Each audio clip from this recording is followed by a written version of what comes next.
पवित्र श्रीमद् भागवत गीता, पवित्र चारों वेद, पवित्र कुरान शरीफ, पवित्र बाइबल, पवित्र गुरु ग्रंथ साहिब, पवित्र कबीर साहिब की वाणी में छुपे हुए गूढ़ रहस्य अर्थात तत्व को जानने के लिए कृपया अवश्य सुनिए जगत गुरु तत्वदर्शी संत रामपाल जी महाराज के मंगल प्रवचन। अब कुछ दिनों के बाद क्या हुआ, हम ठाठ से रह रहे थे, कोई दुख नहीं, किसी प्रकार का कष्ट नहीं। हमारा शरीर था मनुष्य सदृश था और उसमें ये स्नायु यानी नाड़ी का जोड़ जुगाड़ नहीं था, 5 तत्वों से बना पुतला नहीं था, एक नूर से बना हुआ था। हमारे शरीर का वहाँ इतना नूर है, इतना प्रकाश है जैसे 16 सूर्यों जितना प्रकाश एक अंश का आत्मा का, और परमात्मा का वहाँ हमसे घना अधिक प्रकाश है। एक रोमकूप में करोड़ सूर्य करोड़ चंद्रमा मिला दे, ऐसे सतपुरुष के शरीर का इतना प्रकाश है। एक रोमकूप में करोड़ सूर्य करोड़ चंद्रमा से अधिक रोशनी है, वो इतना समर्थ है। कुछ दिनों के बाद इस ज्योति निरंजन को एक बकवाद सूझी सरपुरुष को। इसने सोचा कि हम 3 एक द्वीप में रह रहे हैं और बाकी सभी को अलग अलग से स्थान दे रखा है। इसने खड़ा होकर के तप करना चाहा, क्योंकि तप से राज्य प्राप्त होता है। जब इसने 70 युग तक तप कर लिया, परमेश्वर ने पूछा कि भी क्या चाहता है ज्योति निरंजन सत्य पुरुष कबीर साहब ने पूछा, तू क्या चाहता है सरपुरुष? तब इसने कहा कि प्रभु ये स्थान मेरे लिए कम है पिताजी, कुछ अलग स्थान चाहिए। परमेश्वर कबीर देव जी ने इसको 21 ब्रह्मांड दे दिए वहीं सतलोक में। जैसे एक धनी पिता अपने पुत्र को 21 प्लाट बांट दे के लिए तेरे हिस्से के होंगे। ये उन प्लाटों में सैर सपट्टे करे, कभी उसने देखा कभी उसने देखा, बड़ा खुश हुआ। फिर इसने सोचा इसमें कुछ कंस्ट्रक्शन भी होनी चाहिए। इसने 70 युग तक फिर तप किया। फिर परमात्मा ने पूछा, बोल भाई क्या मांगता है तू? जो मांगा था तुझे दे दिया। इसने कहा पिताजी कुछ कंस्ट्रक्शन मटेरियल और दे दो, कुछ मैं रचना रचूं वो सामग्री दे दो। तब परमात्मा ने इसको 5 तत्व और 3 गुण दे दिए अगले पुत्र खेल खिलौनों से। इसके पास जब ये सारा कुछ आ गया, इसने वहाँ कुछ अलग से पहाड़ पोड़ बना लिए, झरने झुरने बना दिए। तो उसमें इसने सोचा कंस्ट्रक्शन भी हो जाएगी, लेकिन फिर अकेले का दिल नहीं लगेगा 21 प्लाटों में, मेरे साथ कुछ आत्मा भी हो। इसने ये सोचकर फिर खड़ा हो गया। और जब ये तपस्या कर रहा था, हमने कहाँ मार खाई है पुण्यात्माओं, ये सत्कर मान लेना। ये कोई डूम बाट के गीत नहीं है कि वो किसी की प्रशंसा के लिए गा रखे हों, ये परमात्मा ने आकर बता रखे हैं।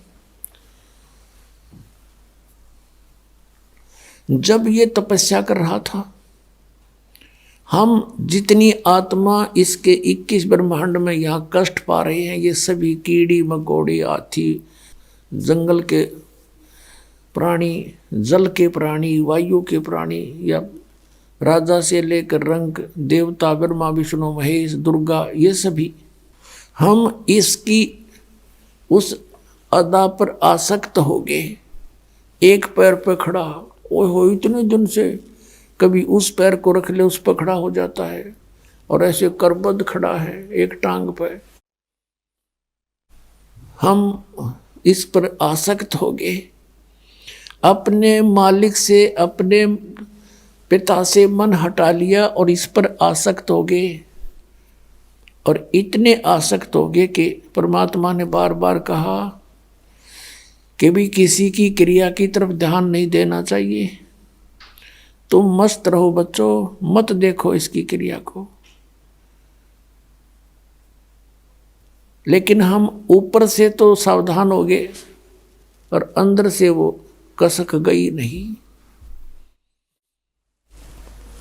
अब वो तो अंतर्यामी थे, इसने तीसरी बार जब तप किया, 64 योग कर चुका ये, तब परमात्मा ने पूछा कि भी जो तूने मांगा था वो मैंने दे दिया, अब तू क्यों डरे ढो रहा है, अब क्या चाहता है।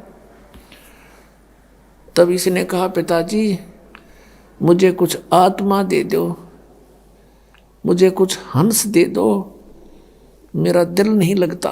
तब इसने कहा भाई तेरा दिल लाग रहा था, 3 जने बैठे थे, तो ना आप बकवाद भाई, और बात सुन ले और मांग ले, तो ना कुछ प्लाट मांगने हो को ब्रह्मांड तो ना और बना के दे दूंगा, पर ये आत्मा नहीं दे सकता, ये मेरे अंश हैं, मेरे अंदर से निकले हैं, मेरे बच्चे हैं। अपने आत्माओं इन बहन बेटियों को पूछकर देखना, जब जो बच्चा जन्म लेता है, बेटा या बेटी, इनको कितना प्यारा लगता है। चाहे किसाई बांगा बोला हो, लूला लंगड़ा हो, काना हो, गूंगा हो, बहरा हो, सीने के लगाए रखते हैं, इतना प्रिय होता है इनको। और उस परमात्मा से हमारा जन्म हुआ है, उनके शरीर से हम बाहर आए हैं, तरीका दूसरा है, प्यार उतना ही है, तो उसको हमसे कितना प्यार है। तो उसमें परमेश्वर ने कहा कि देख भाई बात सुन, ये मेरी आत्मा नहीं दे सकता तुझे किसी भी कीमत पे, किसी भी जप से, तप से, किसी क्रिया से, ये तुझे नहीं मिलेंगे, और मांगते न जो मांगना। फिर परमात्मा को मालूम तो था कि हम बिगड़ चुके हैं। दूध जब फट जाता है, सेब जब खराब हो जाता है, तो टोकरी से उठाकर वो बाहर फेंकना ही पड़ता है, ना औरों को भी खराब करे। तो ये सोचकर परमात्मा ने कहा भी सुन बात, यदि कोई आत्मा तेरे साथ सब इच्छा से जाना चाहता है तो नो ऑब्जेक्शन, मुझे कोई ऐतराज नहीं, पूछ ले उनसे। अब वो हमारे पास आया और हम तो पहले इसके ऊपर आसक्त हो रहे थे। जैसे पुण्यात्माओं आज हमारे अंदर यही प्रेरणा है और यही जो कि तू ये प्रवृत्ति हमारी आज है। जैसे कोई हीरो या हीरोइन, अभिनेता या अभिनेत्री, वो अपने पेट के लिए, अपने धन कमाने के लिए चटक मटक करते हैं, वो तो कमावा धन, और ये युवा बालक उनके ऊपर आसक्त हो जाए, नो कह ये मेरा फेवरेट हीरो है, ये मेरी फेवरेट हीरोइन है, और उन्हें टींडा मिल रहा को नहीं, उनसे कुछ लेना एक ने देने दो, बेमतलब बकवाद करे। अब जैसे यहाँ कोई बरवाला में आ जावे हीरो या हीरोइन, देखो इन नौजवान बच्चों की, नो देखो लाइन लग जाएगी, वो खड़ा 1 किलोमीटर दूर तो दिखेगा उन्हें स्टेज पे बकवाद करते हुए, और नो कहोगे वो खड़ा वो खड़ी, और सारा दिन धक्के खा के फाँक के दौड़ उल्टे आ जा, बता के मिल रहा उनते, वो अपनी रोजी रोटी कमा रहे, हर ये उसके ऊपर नो आसक्त हो रहे, बस क्या बात कही। तो ये बुराई हमारा वहाँ से लगी थी। हमने अपने पिता को भुला दिया जो सारे सुख दे रहा था, कोई कष्ट नहीं था, और हम इसने चाहने लगे नकली को। हम ये सोच लो अपने मालिक से उल्टे हट गए, अपने पति से, हम पति भर्ता पद से गिर गए और हमने यूं खत्म कर लिया ज्योत निरंजन, हम इसको चाहने लगे। तब परमात्मा ने कहा ठीक है भाई जा तू पूछ ले उनसे। ये हमारे पास आया, हम तो पहले ही चा चढ़ रहा था इसका।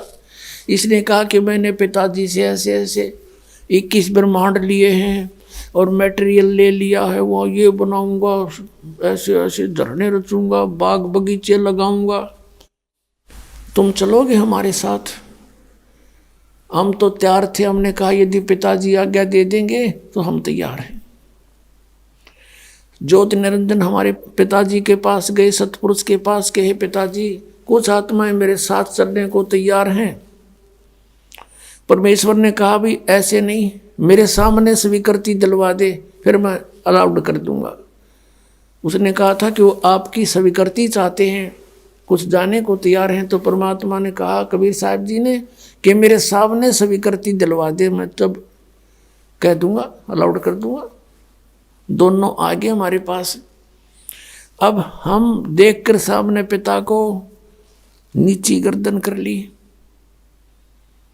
परमेश्वर ने पूछा भी कौन कौन इसके साथ जाना चाहते हैं इसके लोक में, हाथ खड़ा कर लो।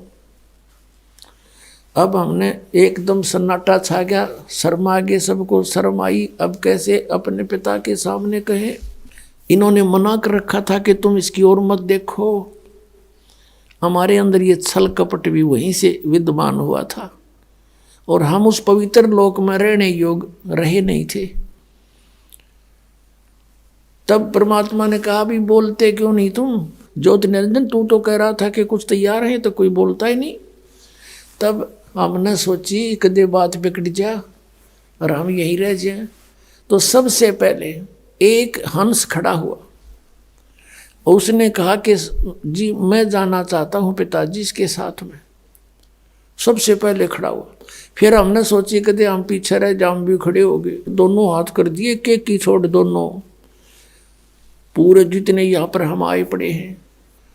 तो परमात्मा ने कहा भाई ठीक है, ये सब देख लिए मैंने, जो तेरे साथ जाना चाहते हैं ऐसे नहीं भेजूंगा, इनको मैं अपने तरीके से भेजूंगा तेरे पास, ऐसे तो जा ही नहीं सकते ये, आप जाइए।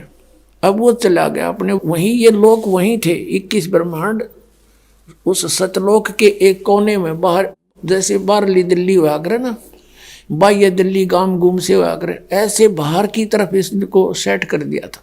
तब परमात्मा ने क्या किया, जिस आत्मा ने सबसे पहले स्वीकृति दी थी, खड़ा होकर के हिम्मत करी थी, उसका एक युवा लड़की बना दिया। उसके प्रजनन इंद्रिय नहीं लगाई थी। वो परमात्मा देखना चाहते थे कि इसमें और कितना कमीनापन है ज्योति निरंजन में, ये यहाँ इस लोक में रहने के योग्य अब रहा है या नहीं। और जितने हम थे, हम सभी को सूक्ष्म रूप बीज रूप में करके उसका नाम प्रकृति रख दिया। प्रकृति जिसको माया भी बोलते हैं, आदि माया भी कहते हैं और इसको दुर्गा भी कहते हैं। इसके शरीर में हम सभी को प्रवेश कर दिया बीज रूप में, सूक्ष्म रूप में। पुण्यात्माओं, आजकल आज इस वैज्ञानिक युग में हम आसानी से समझ सकते आध्यात्मिक मार्ग को। जैसे आप सुनते हो कई बार डॉक्टरों से कि किसी व्यक्ति के कुछ जीवाणु होते हैं, वो इतने रहने चाहिए, जैसे 50 लाख रहने चाहिए जीवाणु एक ग्राम में, 1 mg ब्लड में। बताओ 50 लाख जीवाणु 1 mg ब्लड में, इतने को में फिर कितने अंदर है हमारे जीवाणु, गिनती नहीं होती। तो ऐसे परमात्मा ने सभी के सभी इसके अंदर फीड कर दिए सूक्ष्म रूप में। और इसको कहा बेटी दुर्गा को कि बेटी मैंने तुझे शब्द शक्ति दे दी है, वचन शक्ति दे दी है, और जितने भी जीव कहे, ज्योत निरंजन कहे, तू वचन से उत्पन्न कर सकती है नर और मादा। एक बार बोल देगी, उतने ही एकदम में बाहर खड़े होंगे। और अपने पुत्र सहजदास से कहा, जो सबसे पहले 16 उत्पन्न किए थे, उनमें से एक सहजदास है। उसे कहा कि जा अपनी बहन को ज्योति निरंजन के पास छोड़िया और उसको बता देना कि इसको पिताजी ने शब्द शक्ति दे दी है, जितने जीव तू कहेगा ये उत्पन्न कर देगी। सहजदास ने जाके संदेशा सुना दिया, लड़की को वहां छोड़कर आ गया अपनी बहन को। अब इस प्रकृति देवी ने, प्रकृति यानी दुर्गा का रूप निखरा हुआ था युवती होने के कारण। अब इस ज्योति निरंजन के मन में वहां फिर दोष उत्पन्न हुआ। ये सभी हम प्राणियों के अंदर यहाँ भी विद्यमान है। ये बीमारी वहां से लगी थी अपने सारी। अकेली लड़की को देखकर उसके साथ बदतमीजी करने की नीयत, उसी का गुण हमारे अंदर विद्यमान है। उसने सुंदर लड़की को देखकर एकदम आव भाव बदल गए। लड़की भी पहचान गई कि इसके मन में दोष आ चुका है। तब उस लड़की ने अपनी इज्जत रक्षा के लिए कहा कि ज्योति निरंजन, हे सरपुरुष, हे बड़े भाई, देख तू मेरा बड़ा भाई, मैं छोटी बहन तेरी उत्पत्ति पिता ने अपने वचन से की थी, अंडे से, और हमारी उत्पत्ति भी उन्होंने की है तुम हमारा बड़ा भाई, हम तेरे छोटी बहन। अब भाई बहन का ये काम अच्छा नहीं, महापाप होगा, तू जुल्म ना करे। तब उसने एक नहीं सुनी, बहुत आगे बढ़ गया। अब अदर तरीके से मुंह खोल लिया बकवाद करने के लिए, हवस में अंधा हो गया। तब लड़की ने छोटा सूक्ष्म रूप करा अपनी सिद्धि से, और इसके मुख के माध्यम से पेट में रक्षा, अपनी इज्जत रक्षा के लिए पेट में चली गई। और वहां से परमात्मा से प्रार्थना की, हे परमेश्वर, हे पिताजी, ऐसे ऐसे मेरे साथ इसने जुल्म करना चाहा, और इस लड़की ने बता दिया था कि मेरे पास पिता की दी हुई जो शब्द शक्ति है, वचन शक्ति है, तो जितने जीव कहेगा मैं उत्पन्न कर दूंगी, पर नहीं माना था। तब लड़की ने कहा, पिताजी इसने मेरे साथ ऐसा जुल्म किया, मेरी रक्षा करो, मेरी रक्षा करो। परमेश्वर वहां पहुंच गए अपने पुत्र जोगजीत के रूप में। परमात्मा कहते हैं, सोचल छिद्र मैं करूं अपने धन के काज। और वहां आकर कहने लगा, अरे ज्योत निरंजन, तू सुन ले आदेश परम पिता का, तूने बहुत जुल्म किया यहाँ पर, अब तू इस लोक में रहने योग्य नहीं है। तूने इस पवित्र लोक में ऐसा जुल्म करने की सोची, लड़की को उसके पेट से निकाल दिया, पेट पाड़ के इसका, और फिर सी दिया उल्टाए। शब्द में बहुत बड़ी शक्ति होती है पुण्यात्माओं। अब तो हम आध्यात्मिक मार्ग में कति -0 हो गए, हमारा अविश्वास हो जाता है इन बातों पर।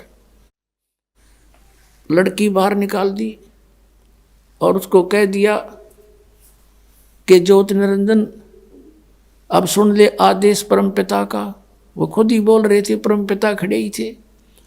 आज के बाद तेरा नाम काल होगा, 1 लाख मानुष शरीरधारी प्राणियों का नित आहार करेगा और 1.25 लाख की उत्पत्ति किया करेगा। और तू निकल जा यहाँ से, इस लोक में रहने योग्य नहीं है, ले जा तेरे 21 ब्रह्मांड को, यहाँ से चला जा बहुत दूर और निकल जा। दुर्गा तू भी, तुमने इसके साथ रहने का प्रॉमिस किया था, और खाओ धक्के तुम। अब देगा तो नहीं, टिंडे ले जाओ जिसके ऊपर आसक्त हुए थे। इतना कहा था कि 21 ब्रह्मांड विमान की तरह चल पड़े वहां से। अब इसने अपनी गलती की कुछ एहसास हुआ, जोगजीत रूप में खड़े परमात्मा से कहा कि बड़े भाई मेरी माफी करवा दो, पिताजी से मेरी अर्ज कर दो कि मुझे क्षमा कर दे। जोगजीत ने कहा, भाई मेरे को आदेश जितना था तेरे तो बता दिया, अब जाइए यहाँ से। इतना कहकर वो चल पड़ा। आगे आकर सहज दास का द्वीप है, जब इसके 21 ब्रह्मांड आ रहे थे, इसने वहां विमान को रोका थोड़ी देर और कहा, सहज दास मेरी अर्ज कर दे पिता परमात्मा से, मेरी क्षमा याचना कर दो, प्रार्थना कर दो। सहज दास कहने लगा, भाई डट जाते, रुक जा थोड़ी सी देर। सहज दास वहां से गया भगवान, क्योंकि वहां बहुत लंबा चौड़ा क्षेत्र है और वहां उनके मन अपने अपने विमान, अपना शरीर आसानी से कहीं कितनी स्पीड से उड़ा के जा सकता है। पहुंच गए सतलोक के आखिरी छोर में, जहां परमात्मा विराजमान है, ध्रुवलोक के 3रे पृष्ठ पर, यानी अंतिम छोर पर। और कहा कि आपका एक दास एक अर्ध लेकर आया है। अकबोल पुत्र क्या बात है, परमात्मा बोले कि आपका एक नौकर वो ज्योत निरंजन आप वहां खड़ा है 21 ब्रह्मांड लिए, उसके लिए क्या आदेश है पिताजी? मैं ये आदेश ले रहा हूं। वो कुछ कह रहा कि मुझे माफ कर दे। परमात्मा ने कहा कि इसको भेज दे मन कर्म वचन से, ये दुष्ट यहाँ नहीं रहना चाहिए, इसको निकाल यहाँ से, भगा दे और जा वापस। इतना कहते तुरंत वापस आ गया सहजदास और कहा, भाई मैंने तो अर्ज करी थी, पर तू जा बड़भागी, यहाँ से निकल, मन नहीं पटवा होगा, तू भाग जा से। तो वहां से 21 ब्रह्मांड लेकर 16 शंख कोश की दूरी पर ये आ गया। वहां ये ब्रह्मांड रुक गए और फिर अपने आप मालिक के विधान से वो घूमने लगे, वहां चक्कर काट रहे। अब इस ज्योत निरंजन ने कहा दुर्गा से, प्रकृति से, कि अब मेरे साथ जो होना था हो लिया, अब मैं किसी की नहीं मानूं, अपनी मन मर्जी करूंगा। फिर उसने वही ट्राई की बकवाद करने की। दुर्गा ने फिर प्रार्थना की, भाई बात सुन ले, पहले तो तू मेरा बड़ा भाई, मैं छोटी बहन तेरी और फिर मैं तेरे पेट से बाहर आई तेरी बेटी होगी, कुछ तो लज्जा रख नालायक, कुछ तो सोच ले। पर इसने एक नहीं मानी, नखरेखा से भग कर लिया, नाखनों से इसके अंदर स्त्री इंद्री लगाई और इससे विवाह किया। 3 पुत्रों की उत्पत्ति की, रजगुण ब्रह्मा, सतगुण विष्णु, तमगुण शिव जी की। अपने आत्माओं, एक बार ये दास किसी कामवश एक तहसील ऑफिस में गया हुआ था। वहाँ जहाँ रजिस्ट्रियाँ होती हैं और वहाँ एक नंबरदार था। नंबरदार होते हैं वहाँ गवाही देने लिए बैठे रहते हैं, 10-20 रुपये लिया करते थे वो, कहीं दस्तखत करने होते। वह बैठे बातें कर रहे, अब पे कोई बात चल गई, वैसे ऐसे एक गोत्र की लड़की से उसी गोत्र के लड़के ने विवाह कर लिया, या कोई उनकी माँ का गोद मिला था क्यों कर गया था। उसके ऊपर पंचायत पंचूत होने लग रही थी, पेपरा मारी थी, उस पर डिस्कस हो रहा था। वो एक बूढ़ा नंबरदार ने बोला, भाई पहले तो देखो बात सुनो, मैं अपनी बताता हूँ कि मेरे 3 ब्याह हो लिए। पहला ब्याह हुआ, कोई बालक नहीं हुआ, उसकी मृत्यु होगी। दूसरा ब्याह हुआ, एक पुत्री होते उसकी मृत्यु होगी। अब तीसरा ब्याह है मेरा, और तीनों बार में पंडित ने फेरे करवाए। तो सबसे पहले हमको बाण भाई बनाया कि काश्यप गोत्रा काश्यप गोत्री, यहां से शुरू करें ये मंत्र बोलना। तो परमात्मा ने कहा गरीबदास जी ने कि काश्यप गोत्रा काश्यप गोत्री पंडित शाखा लाया, और कोई तत्वेता ज्ञानी जाने बाण ब्याह घर लाया। अब ये है वो काश्यप गोत्र और काश्यप गोत्री जो बाण ने ब्याह के ला रहा युग काल, और उससे हमारी उत्पत्ति हुई है। तो वो जो कहता भाई यूँ नहीं समझ मारी मेरे आज तक, यू काश्यप गोत्र और काश्यप गोत्री क्योंकि हमने बाण भाई तो जुड़े बना कर चल रहे हैं। तो अब परमात्मा ने बताया कि काश्यप गोत्रा काश्यप गोत्री, ये कहते से पर इन्हें पता खक भी नहीं ये किस लिए बोल रहे हैं, किसके विषय में कह रहे हैं। काश्यप गोत्रा काश्यप गोत्री पंडित शाखा लाया, और कोई तत्वेता ज्ञानी जाने बाण ब्याह घर लाया। अब पुण्यात्माओं, अभी तक पहली बार कोई व्यक्ति, कोई श्रद्धालु इस कथा को सुनता है। विशेषकर पहले जब दास सुनाया करता था, सामने वाला न्यू हंसा करता अंदर अंदर, और फिर न्यू कहता क्यों गप्पे मारे हैं, या भी कोई बात हुई या कोई कथा हुई। अरे इतनी नारी कोई कथा को ना पृथ्वी पे, क्योंकि उनको ये नहीं मालूम था कि ये प्रमाणित है। पुण्यात्माओं, 600 वर्ष पहले मालिक ने, सतपुरुष ने, कबीर देव जी ने आके एक धानक रूप में, जुलाहे रूप में सहशरीर आए थे और सहशरीर गए थे।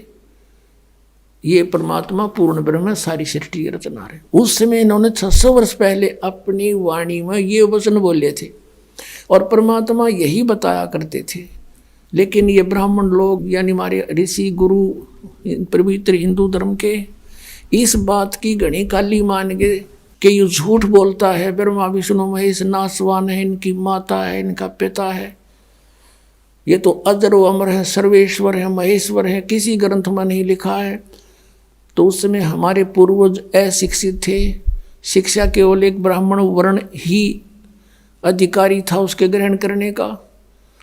तो उनकी दाल गली रही और परमात्मा 600 वर्ष आए थे पहले। यदि वो उस समय ये टांग ना अड़ाते, हमें मिसगाइड नहीं करते, तो हमें सारा काम सुलझ जा सड़ जा मिलता आज के दिन। आज दास के साथ जो इतना संघर्ष चल रहा है, इतनी परिश्रम कर रहा है, 4-4 घंटे सत्संग, 5-5 घंटे सत्संग, और फिर सदग्रंथों को पढ़ना, उनको निष्कर्ष निकाल के आपके समक्ष करना, ये नहीं करना पड़ता। लेकिन उस समय इन्होंने, किसी ने परमात्मा के इस तत्व ज्ञान पर विश्वास ना किया और ना करने दिया। तो पुण्यात्माओं, एक बात हमारे और बढ़िया होगी कि आज हम परमात्मा को पहचान सकते हैं कि जिसको ये अशिक्षित कहा करते कबीर तो अशिक्षित है, ये क्या जाने वेदों और गीता और पुराणों के बारे में, क्योंकि वो संस्कृत भाषा में है, ये झूठा है। और उस परमात्मा ने 600 वर्ष पहले ये बता दिया था कि ब्रह्मा विष्णु महेश नासवान हैं, इनके माता पिता हैं, इनका जन्म मृत्यु होता है। 600 वर्ष पहले परमात्मा कबीर जी ने जो वाणी बोली थी पवित्र कबीर सागर के अंदर विद्यमान है। आप देखिएगा, प्रथम खंड कबीरपंथी भारत पथिक स्वामी युगलानंद बिहारी द्वारा पुरस्कृत। और ये कहाँ से छपा है? प्रकाशक एवं मुद्रक हैं खेमरा श्री कृष्ण दास प्रकाशन, अध्यक्ष श्री वेंकटेश्वर प्रेस, खेमरा श्री कृष्ण दास मार्ग, मुंबई से। अब इसके अंदर हम आपको दिखाते हैं सृष्टि रचना। ये है ज्ञान बोध नामक एक अध्याय है और ये बोध सागर एक खंड है। ये देखिएगा 21 पृष्ठ पे नीचे परमात्मा ने 600 वर्ष पहले अपनी प्यारी आत्मा धर्मदास को ये ज्ञान दिया था। धर्मदास ये जग बोराना, कोई न जाने पद निर्वाणा, यही कारण मैं कथा पसारा, जग से कहिए वो राम नियारा। ये नाम नहीं है, ये गलत लिखा इन्होंने कबीरपंथियों ने। ये बाद में संशोधन में इन्होंने अपने हिसाब से कुछ गड़बड़ी कर रखी है। यही ज्ञान जग जीव सुनावो, सब जीवों का भरम नसाओ, अब मैं तुमसे कहूँ चिताई, तेरे देवन की उत्पत्ति बाई। तीनों देवताओं ब्रह्मा विष्णु महेश की अब तुझे उत्पत्ति बताता हूँ। कुछ संक्षेप कहूँ गहुराई, सब संशय तुम्हारे मिट जाई, भरम गए जग वेद पुराना, आदि राम का भेद ना जाना। ये नाम गलत लिखा है, राम है, आगे चलकर क्लियर होगा। ये राम राम सब जगत बखाने, आदि राम कोई बिरला जाने। ये राम है शब्द है, गलत लिखा है कि सभी राम राम कहते हैं। उस आदि राम सनातन परमात्मा को कोई बिरला ही जानता। ये राम शब्द है, नाम नहीं। इन संशोधनकर्ताओं ने अपनी अज्ञान सोच से कुछ इसमें गड़बड़ी कर रखी है, वही हम शुद्ध कर लेंगे। राम राम सब जगत बखाने, आदि राम कोई बिरला जाने, ज्ञानी सुने सो हृदय लगाई, मूर्ख सुने तो गम ना पाई, माँ अष्टंगी पिता निरंजन, ये जम दारुण वंशन अंजन। इन ब्रह्मा विष्णु महेश की माता तो अष्टंगी दुर्गा है, इनका पिता ज्योति निरंजन है। पहले कीन निरंजन राई, पीछे से माया उपजाई। कहते पहले तो ज्योति निरंजन को उत्पन्न किया इस काल को अंडे से, और पीछे से दुर्गा की उत्पत्ति की। माया रूप देख अति शोभा, यो देव निरंजन तन मन लोभा। दुर्गा के सुंदर रूप को देखकर इसके मन में दोष आ गया। कामदेव धर्मराय सताए, देवी को तुरंत धर खाए। पेट से देवी करी पुकारी, हे साहेब मोए करो उबारी। पेट से दुर्गा ने पुकार करी।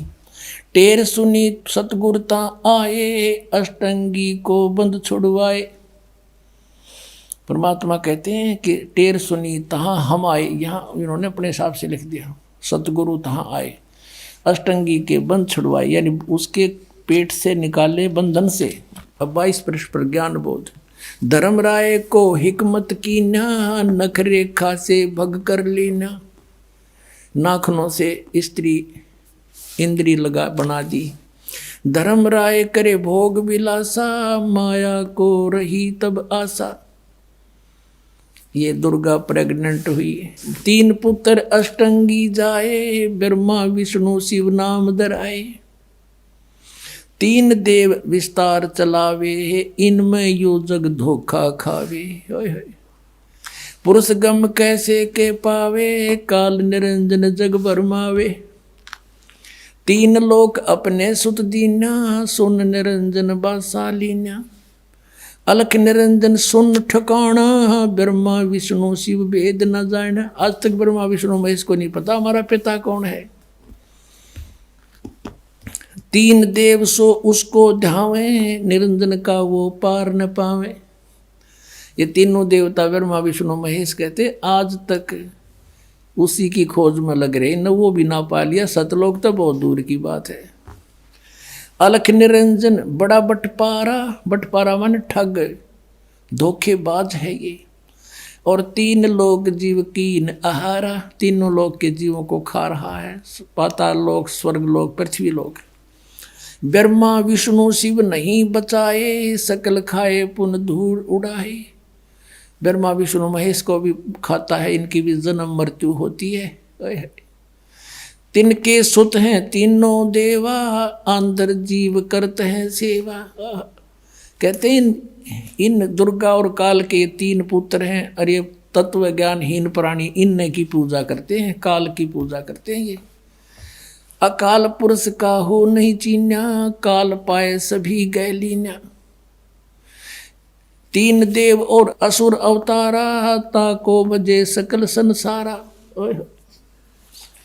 तीन देवताओं को, और फिर जैसे राम के साथ रावण की भी गिरले महिमा गाँव है, कहते हैं असुरों को भी गिरले बजे ये।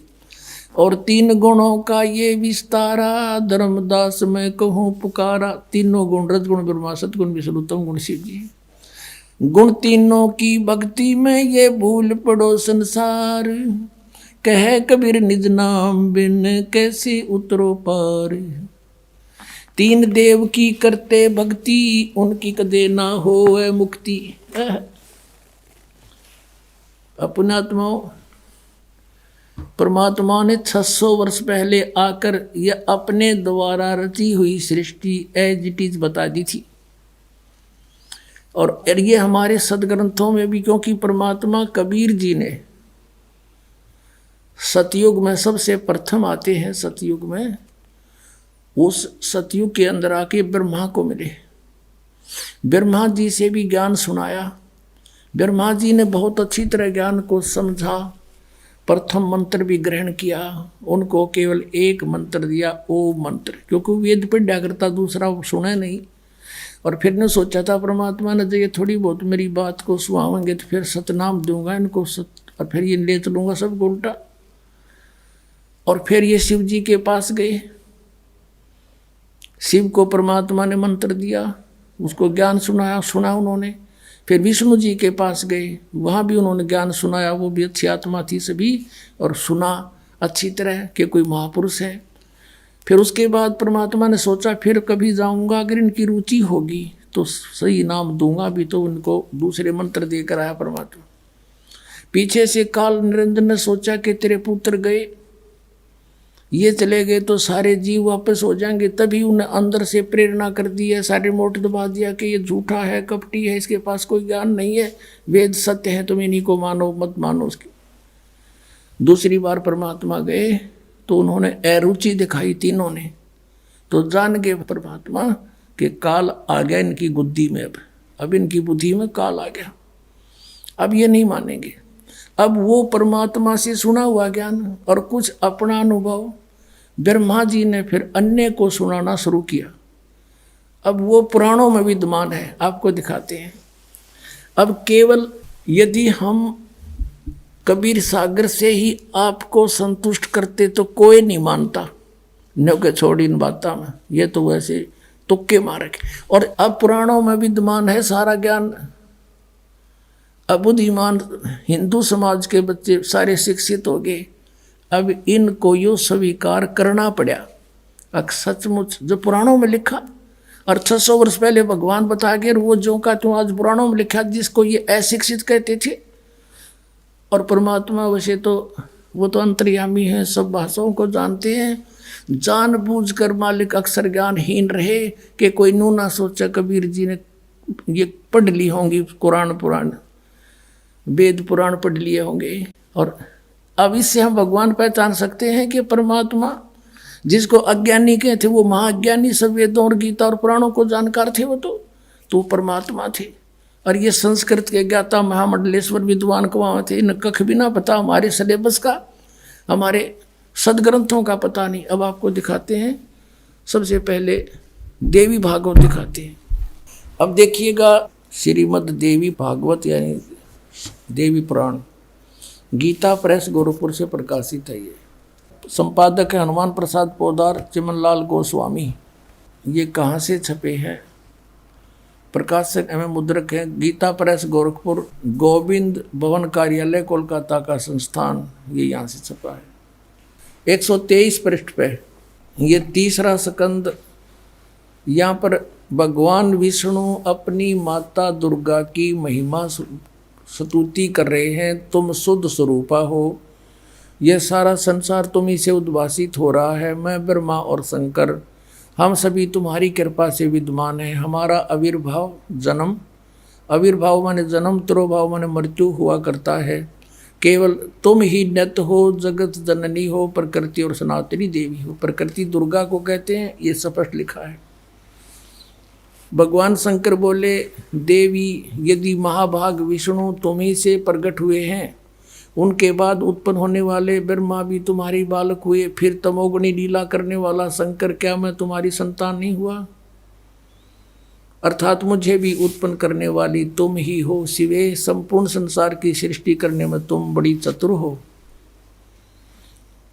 इस संसार की सृष्टि, स्थिति और संहार में तुम्हारे गुण सदा समर्थ हैं। उन्हीं तीनों गुणों से उत्पन्न हम ब्रह्मा विष्णु एवं शंकर नियमानुसार कार्य में तत्पर रहते हैं।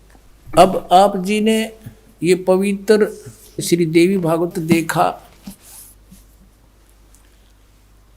श्रीमद् देवी भागवत यानी देवी पुराण में 5 कंसेप्ट क्लियर हो गए। ब्रह्मा विष्णु महेश की जन्म मृत्यु होती है, ये अविनाशी नहीं है। इनकी माता दुर्गा है। दुर्गा को प्रकृति भी कहते हैं। 3 तो ये हो गए। चौथा ये है कि रजगुण ब्रह्मा, सतगुण विष्णु, तमगुण शिव जी हैं। और 5वां ये हो गया कि ये ब्रह्मा विष्णु महेश केवल वर्क डन ही दे सकते हैं, ये किसी का संकट निवारण नहीं कर सकते। जैसा जिसका कर्म है वैसा ही देंगे, पुण्य भी पाप भी। केवल परम अक्षर ब्रह्म सतपुरुष कबीर साहब वो परमात्मा है जो हमारे भाग्य के लेखों को बदल सकते हैं, बुरों को। अब देखो, यदि कबीर सागर को अकेले को पढ़ा कर आपको सुनाता तो कोई विश्वास नहीं लाता। अब आपके समक्ष जो 600 वर्ष पहले भगवान बोल कर गए थे वो वचन, आज सदग्रंथों ने उनको सेकंड किया, समर्थन दिया। तो इससे पुण्यात्माओं बहुत आसान हो गया आपको भगवान को पहचानना, जिसको ये अशिक्षित अज्ञानी कहा करते थे। और इस संस्कृत भाषा के जानने वालों को हमारे पूर्वज बड़े विद्वान महपुरुष महर्षि बड़े पहुँचे हुए मानते थे। न कख नहीं पता था, सदग्रंथों को भी नहीं परिचित थे। ये आज तक हमें नहीं बता सके ऋषि महर्षि ब्रह्मा विष्णु महेश नाशवान है या अविनाशी है। इनके माता पिता भी हैं और सदग्रंथों में लिखे, इनकी जीवनी में लिखे, तो ये कख नहीं जाने थे। लोक वेद सुनाया करते थे। अब दिखाता हूँ आपको। अब देखिएगा, श्री शिव पुराण में गीता प्रेस गोरखपुर से प्रकाशित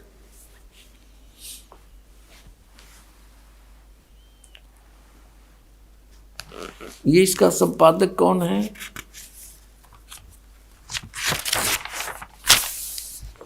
हनुमान प्रसाद पोदार, ये है इसका संपादक। और ये कहाँ से छपा है?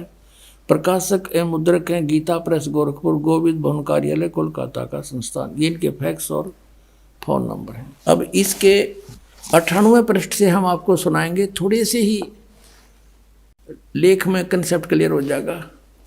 ये रुद्र संहिता और ये 5वां अध्याय यहाँ अंत होता है। इसके लास्ट से लेंगे, इससे लिंक बन जाता है। अपने पुत्र नारद की यह बात सुनकर लोक पिता ब्रह्मा वहाँ इस प्रकार बोले। ब्रह्मा जी ने कहा, ब्रह्मन, ये 6वां अध्याय है रुद्र संहिता का शिव पुराण में, तुम सदा समस्त जगत के उपकार में ही लगे रहते हो। तुमने लोगों के हित की कामना से बहुत उत्तम बात पूछी है। जिस समय समस्त चराचर जगत नष्ट हो गया था, सर्वत्र केवल अंधकार ही अंधकार था, उस समय तत्सद्ब्रह्म, इस श्रुति में जो सत सुना जाता है एकमात्र वही शेष था। अब 100 पृष्ठ पर आ गया, 99 पर 98 पर पढ़ दिया संक्षिप्त शिव पुराण। जिस परब्रह्म के विषय में ज्ञान और अज्ञान से पूर्ण उक्तियों द्वारा इस प्रकार विकल्प किए जाते हैं, उसने कुछ काल के बाद द्वितीय की इच्छा प्रकट की। उसके भीतर एक से अनेक होने का संकल्प उदित हुआ। तब उस निराकार परमात्मा ने, ये निराकार मानते हैं ब्रह्म को, ये ब्रह्म से शुरू होते हैं इनकी कहानी, अपनी लीला शक्ति से अपने लिए मूर्ति आकार की कल्पना की। जो मूर्ति रहित परम ब्रह्म है उसकी मूर्ति भगवान सदाशिव है। अर्वाचीन और प्राचीन विद्वान उन्हीं को ईश्वर कहते हैं। उस समय एकाकी रहकर सब इच्छा अनुसार विहार करने वाले उस सदाशिव ने अपने विग्रह से, विग्रह माने शरीर से, स्वयं ही एक स्वरूप भूता शक्ति की सृष्टि की। अब देख काल ने बका दिए, क्योंकि उसने एक अपने शरीर से आप एक लड़की निकाली जो उनके अपने शरीर अंग से कभी अलग होने वाली नहीं थी। उस पराशक्ति को प्रधान प्रकृति, दुर्गा को प्रकृति भी कहते हैं, ये देखो शिव पुराण भी स्पष्ट करा, प्रधान भी उसी को कहते हैं। गुणवती माया, बुद्धि तत्व की जननी तथा विकार रहित बताया है। वह शक्ति अंबिका कही गई है। उसी को प्रकृति, सर्वेश्वरी और त्रिदेव जननी, तीनों देवताओं की माता, नित्य और मूल कारण भी कहते हैं। सदाशिव द्वारा प्रकट की गई उस शक्ति के 8 भुजाएं हैं। कति कंसेप्ट क्लियर हो गया कि ब्रह्मा विष्णु महेश की माता दुर्गा है और पिता युद्ध ज्योत स्वरूपी निरंजन सदाशिव कहलाता है। नाना प्रकार के आभूषण उसके श्री अंगों की शोभा बढ़ाते हैं। वह देवी नाना प्रकार की गतियों से संपन्न है और अनेक प्रकार के अस्त्र शस्त्र धारण करती है, और एकाकिनी होकर भी वह माया संयोग वसात अनेक हो जाती है। वे जो सदाशिव हैं, जो इनका पिता है, दुर्गा का पति, उन्हें परम पुरुष ईश्वर, शिव, शंभु और महेश्वर कहते हैं। अब यहाँ देखो 101 पृष्ठ पर हम आगे रुद्र संहिता का हम ये 6ठा अध्याय पढ़ रहे हैं। वे अब सदाशिव के उसके बारे में बता रहे हैं, उनको महेश्वर कहते हैं, और वो अपने सारे अंगों पर भस्म रमाए रहते हैं। उन काल रूपी ब्रह्म ने स्पष्ट कर दिया, युग काल है जो महाशिव सदाशिव कहलाता है, ब्रह्मा विष्णु महेश का पिता है, दुर्गा का पति है। उन काल रूपी ब्रह्म ने, काल रूपी ब्रह्म कहो, इसको सदाशिव कहो, ये ज्योति निरंजन काल कहो, उन काल रूपी ब्रह्म ने एक इसमें शक्ति के साथ, नाथ नहीं है, शक्ति के साथ, दुर्गा के साथ शिवलोक नामक अक्षेत्र का निर्माण किया था। यानी सबसे ऊपर एक गुप्त स्थान बना रखा है इसने। उस उत्तम अक्षेत्र को काशी कहते हैं। वह परम निर्वाण तथा मोक्ष स्थान है, सबके ऊपर विराजमान है। वे प्रिय और प्रियतम रूप है, पति और पत्नी रूप में कौन? शक्ति और शिव, दुर्गा और ये काल रूपी ब्रह्म जो परमानंद स्वरूप हैं, उस मनोरम क्षेत्र में नित्य निवास करते हैं। मुने शिव और शिवा ने प्रलय काल में भी कभी उस क्षेत्र को अपने सानिध्य से मुक्त नहीं किया। ये शिव काल है, ज्योत स्वरूपी निरंजन है, शिवा ये दुर्गा है। यहाँ देखिए, देवर से एक समय आनंद वन में रमण करते हुए शिवा और शिव के मन में, दुर्गा और काल के मन में यह इच्छा हुई कि किसी दूसरे पुरुष की सृष्टि करनी चाहिए, जिस पर यह सृष्टि संचालन का महान भार रखकर हम दोनों केवल काशी में रहकर सभी इच्छा अनुसार विचरें और निर्वाण धारण करें। इन्हें फिर एक पुत्र की उत्पत्ति का विचार किया। ऐसा निश्चय करके शक्ति सहित दुर्गा के साथ सर्वव्यापी परमेश्वर शिव ने अपने वाम भाग के 10वें अंग पर अमृत मल दिया, यानी पति पत्नी व्यवहार किया। फिर तो वहाँ से एक पुरुष प्रकट हुआ। अब उसका नाम क्या रखा है इन्हें देखिएगा। अब 102 पृष्ठ पे ये संक्षिप्त शिव पुराण के रुद्र संहिता का छठा अध्याय चल रहा है। अब कहते हैं शिव ने कहा वत्स, उसका नाम धर दिया शिव ने, काल ने। शिव ने कहा वत्स, व्यापक होने के कारण तुम्हारा विष्णु नाम विख्यात हुआ।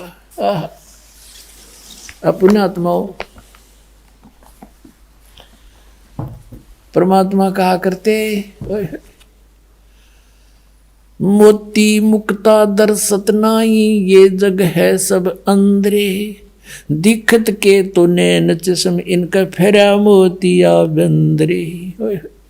कहते हैं मैं ऋषि कुमाऊं थे, संस्कृत के व्याकरण मोड़ दिए बैठे रहे, एक सदग्रंथ को इनका समझ में आया को नहीं।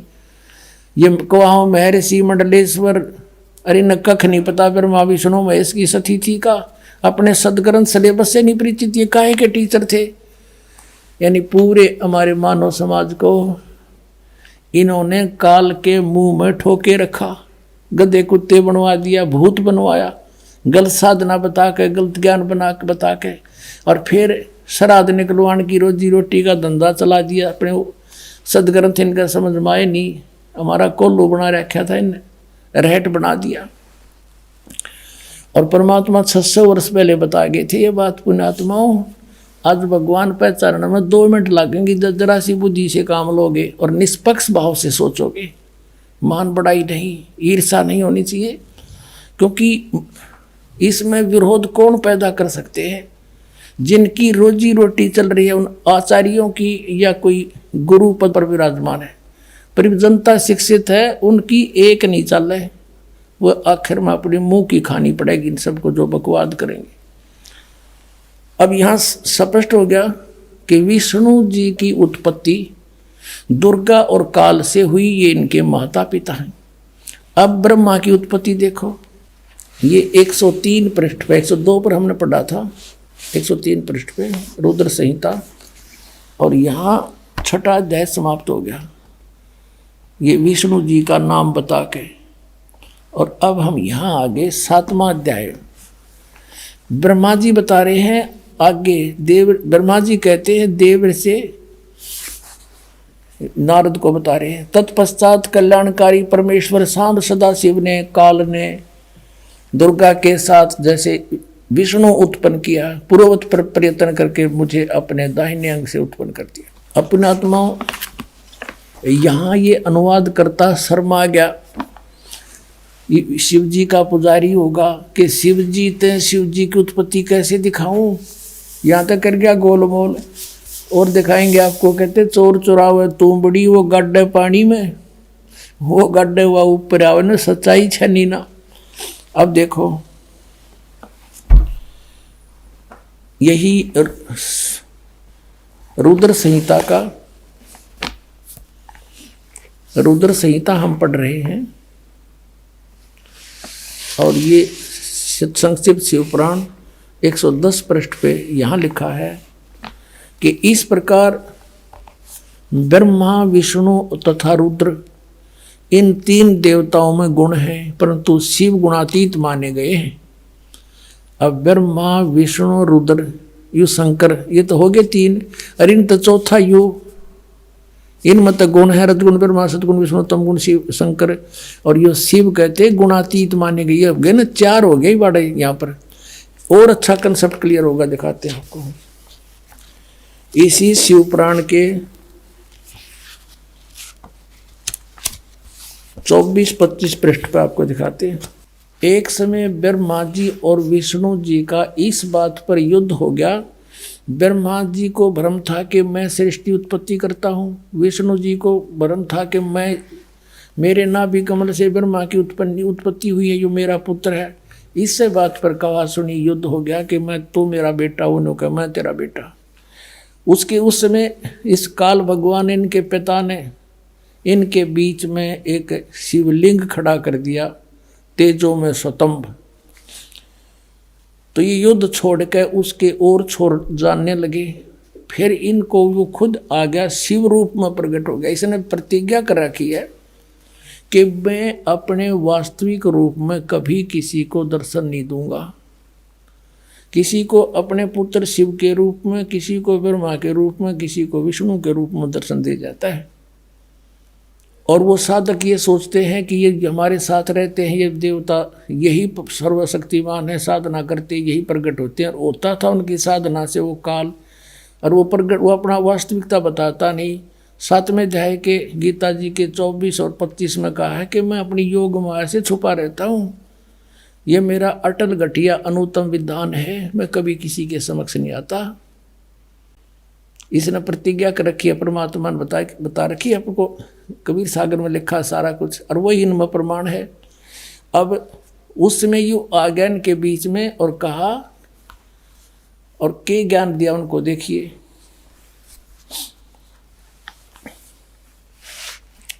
ये है विद्वेश्वर संहिता, संक्षिप्त शिव पुराण, पृष्ठ 24 पे। ये है वो शिवलिंग, यानी सतम तेजों में सतम ब्रह्मा और विष्णु के बीच में खड़ा कर दिया।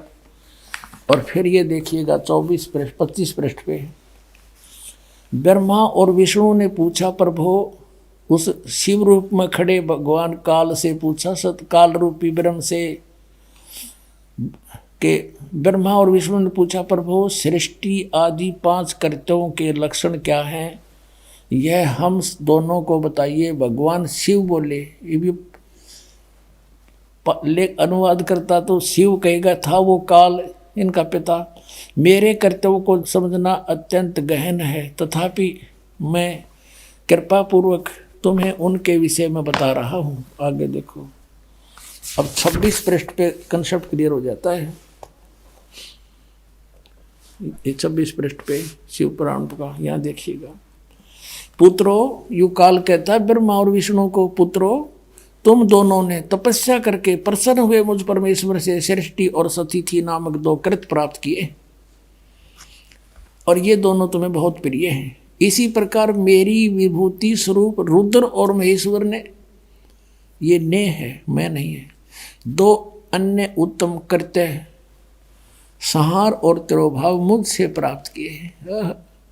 अब ये देखो, ब्रह्मा विष्णु महेश हो गए दोनों, ब्रह्मा और विष्णु, और 2 ये रुद्र और महेश्वर हो गए, और 5वां यू बोलनिया जो इनको पुत्र कह है, और परंतु अनुग्रह करते दूसरा कोई नहीं पा सकता। अनुग्रह यानी कृपा नहीं कर सकते तुम, कोई भी नहीं कर सकता, जो जैसा करेगा उसे भरना पड़ेगा। अब यहाँ फिर क्लियर हो जाता है कि ये काल है, ब्रह्म है, जिसने गीता बोली थी। इसी शिवपुराण के 26 पृष्ठ पे रुद्र संहिता के, यहाँ देखना पुण्यात्माओं कमाल कर रखा है। ये कहता कि मैंने पूर्व काल में अपने स्वरूप भूत मंत्र का उपदेश किया है, जो ओंकार के रूप में प्रसिद्ध है। वह मंगलकारी मंत्र है। सबसे पहले मेरे मुख से ओंकार ओम प्रकट हुआ, जो मेरे स्वरूप का बोध कराने वाला है। ओंकार वाचक है, मैं वाच्य हूँ, ये मंत्र मेरा स्वरूप ही है। प्रतिदिन ओंकार का निरंतर स्मरण करने से मेरा ही सदा स्मरण होता है, काल का सिमरण होता है। मेरे उत्तरवर्ती मुख से अकार, पश्चिम मुख से उकार, दक्षिण मुख से मकार, पूर्ववर्ती मुख से बिंदु और मध्यवर्ती मुख से नाद का प्राकट्य हुआ है।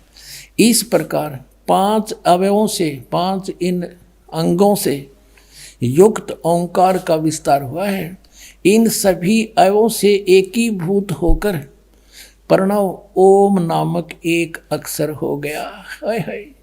गीता जी अध्याय नंबर 8 के श्लोक नंबर 13 में कहता, गीता ज्ञान दाता ये काल रूपी ब्रह्म के ओम इति एकाक्षरम ब्रह्म व्यवहारण मामनुसमरण यह प्रयाति तदन देहम स याति परमाम गतिम। इससे सिद्ध है कि जो ब्रह्मा विष्णु महेश का पिता है वो गीता को बोल रहा है, और उसका ये ओम एक अक्षर है। अपने आत्माओं, परमात्मा ने 600 वर्ष पहले बताया था, धर्मदास ये जग बोरा ना, कोई न जाने पद निर्वाणा, यही कारण मैं कथा पसारा, सबसे कहिए एक राम नियारा। अब अपनी महिमा आप ही बता रहे हैं। अब मैं तुमसे कहूँ चिताई, तेरे देव की उत्पत्ति भाई, कुछ संक्षेप कहूँ गहुराई, सब सन से तुम्हारे मिट जाई। कहते हैं माँ अष्टंगी पिता निरंजन, ये जमदारुण वंशन अंजन, पहले कीन निरंजन राई, पीछे से माया उपजाई। माया रूप देख अति शोभा, देव निरंजन तन मन लोभा। निरंजन कीने भोग विलासा, माया को रही तब आशा।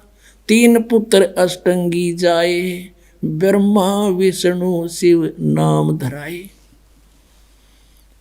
अपना आत्माओं इब तो परमात्मा सामने आके खड़ा हो गया कि आई एम गॉड। कबीर साहब कहते हैं आई एम गॉड।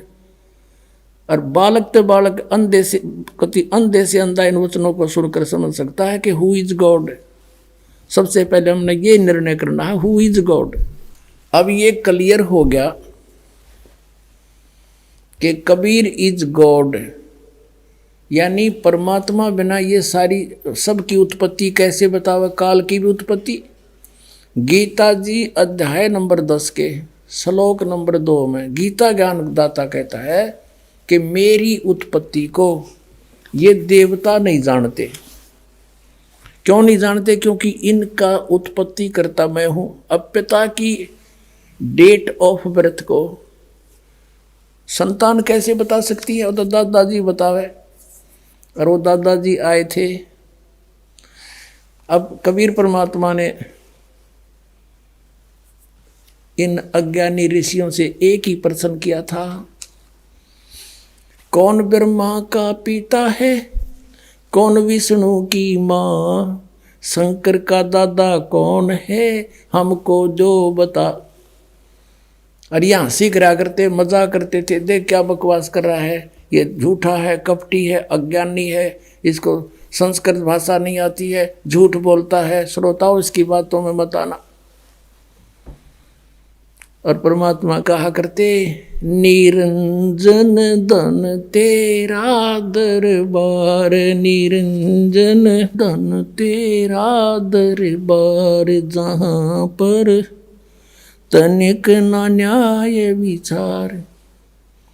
वैसा ओढ़े मुल मुल खासा, गल मोतियों के आर। वैसा ओढ़े मुल मुल खासा, गल मोतियों के आर। पति भरता को मिले न खादी, वो सूखा नरस आहार। निरंजन धन तेरा दरबार, निरंजन जहाँ पर तनिक न न्याय विचार। पाखंडी की पूजा जग में, संत को कहें लबाड़े।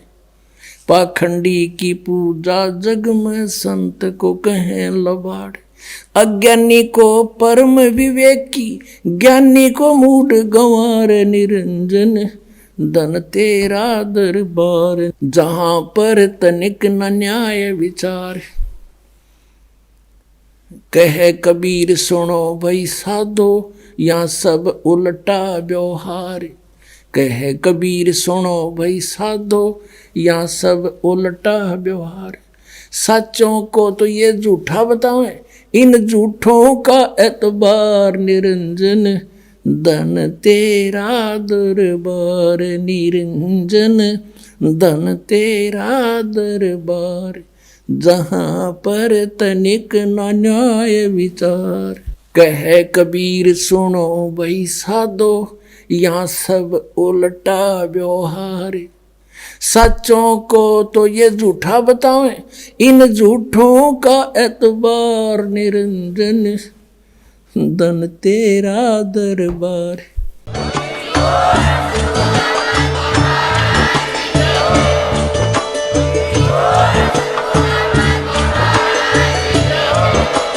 आप सुन रहे थे जगत गुरु तत्वदर्शी संत रामपाल जी महाराज जी के मंगल प्रवचन। अधिक जानकारी के लिए विजिट कीजिए हमारी वेबसाइट www.jagatgururampalji.org। संत रामपाल जी महाराज जी के शुभ आशीर्वाद से पूरे विश्व भर में 500 से भी ज्यादा नाम दीक्षा केंद्र हैं, जिन पर संत रामपाल जी महाराज जी द्वारा ऑनलाइन निशुल्क नाम दीक्षा दी जा रही है। अपने नजदीकी नाम दीक्षा केंद्र का पता करने के लिए संपर्क करें 8222880541।